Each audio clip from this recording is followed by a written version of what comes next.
one of the ways to do this is to go to extremes.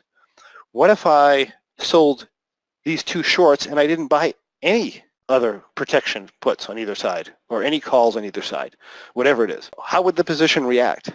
Well, it would be super sensitive to volatility, because what makes it less sensitive to volatility?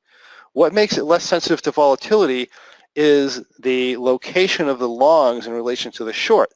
The further away they are, in other words, if they're very far away or they're non-existent, the volatility shift in these options of my short strikes is pretty much all the position's working off of. Certainly if it's non-existent, and if they're very far away, what your profit and loss primarily depends on is the value in your short options. As you bring these long options closer and closer, they get closer and closer to what the volatility of these shorts are doing, if that makes sense.